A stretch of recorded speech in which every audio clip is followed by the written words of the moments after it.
লক্ষ্মীপুরে ভোটে ব্যবহারের জন্য অবৈধ সিল উদ্ধারের ঘটনায় একটি প্রিন্টিং প্রেসের মালিক গ্রেফতার হয়ে আদালতে স্বীকারোক্তিমূলক জবানবন্দিতে বলেছেন যে জামাত ইসলামের একজন নেতার নির্দেশেই এসব সিল তৈরি করা হয়েছে।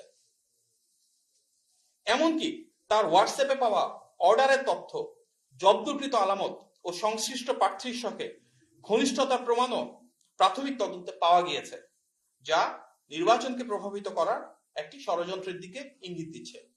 আমরা এই ঘটনার সঙ্গে জড়িত সবাইকে আইনের আওতায় আনার দাবি জানাচ্ছি, সুষ্ঠু তদন্ত চাচ্ছি এবং ইতিমধ্যে গণমাধ্যমে এই বিষয়গুলো আসা শুরু করেছে। আমরা পরিতাপের সঙ্গে লক্ষ্য করছি যে সেই রাজনৈতিক দলটি পরিকল্পিতভাবে ইলেকশন ইঞ্জিনিয়ারিং এর প্রস্তুতি নিচ্ছে বিভিন্ন জায়গায়। লক্ষ্মীপুরে সেই দলের নেতাদের দ্বারা ভোটের সিল তৈরির ঘটনা তারই প্রমাণ। পাশাপাশি আমরা বিভিন্ন জায়গা থেকে খবর পাচ্ছি যে ধর্মীয় অনুভূতিকে অপব্যবহার করে এবং জাল ভোট দেওয়ার উদ্দেশ্যে বিপুল সংখ্যক বোরখা এবং নিকাব প্রস্তুত করা হচ্ছে।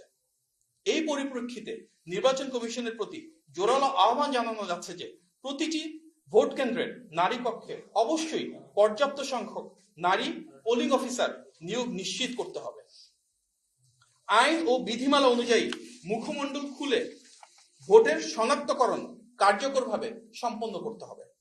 এ বিষয়ে নির্বাচন কমিশন ইতিমধ্যেই স্পষ্ট নির্দেশনা দিয়েছে যে ন্যাশনাল আইডি কার্ড বা হজের ছবি তোলার সময় যেভাবে মুখ খোলা রাখা হয়, ঠিক একইভাবে ভোট গ্রহণের সময় নারী পোলিং কর্তৃপক্ষের সামনে মুখ খুলে পরিচয় নিশ্চিত করতে হবে। পাশাপাশি ভোটের স্বচ্ছতা ও বিশ্বাসযোগ্যতা রক্ষার সব রাজনৈতিক দলের পক্ষ থেকে নারী কক্ষে যথাসম্ভব নারী পোলিং এজেন্ট নিয়োগ নিশ্চিত করা অপরিহার্য এবং দায়িত্বশীল সকল রাজনৈতিক দলকে আমরা এ বিষয়ে সচেতন থাকার জন্য আহ্বান জানাচ্ছি। প্রিয় সাংবাদিক ভাই ও বোনেরা, এর আগেও আমরা দেখেছি উক্ত রাজনৈতিক দলটি বাড়ি বাড়ি গিয়ে এনআইডি ও বিকাশ নম্বর সংগ্রহ করেছে। এসব ঘটনার কারণে জাল ভোটের আশঙ্কা উড়িয়ে দেওয়ার কোনো সুযোগ নেই। এমনকি অতিরিক্ত ব্যালট ছাপানোর প্রস্তুতির তথ্য আমরা পেয়েছি।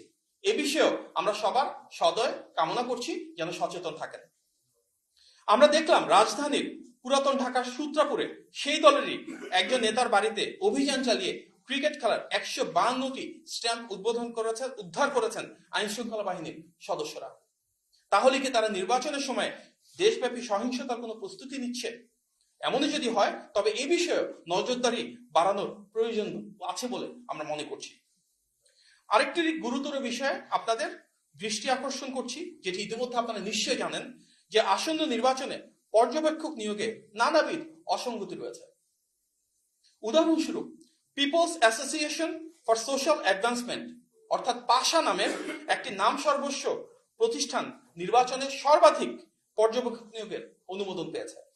মোট 55,454 জন দেশি পর্যবেক্ষকের মধ্যে কেবলমাত্র পাশারই রয়েছে 10,559 জন। যদিও বাস্তবে হবিগঞ্জের একটি গ্রামের বাসার একটি কক্ষই এই সংস্থার তথাকথিত কার্যালয় এবং লোকবল বলতে মূলত একজনই, যা ইতিমধ্যে গণমাধ্যমে প্রকাশ পেয়েছে। ইতিপূর্বে আমরা নির্বাচন কমিশনে অবহিত করেছি যে পর্যবেক্ষকের নামে বেশ কিছু প্রতিষ্ঠানের একটি বিশেষ রাজনৈতিক দলের সাথে সংশ্লিষ্টতার বিভিন্ন অভিযোগ আসছে। আমরা মনে করি এসব বিষয়ে একটি সুষ্ঠু নির্বাচন অনুষ্ঠানের পথে অন্তরায়।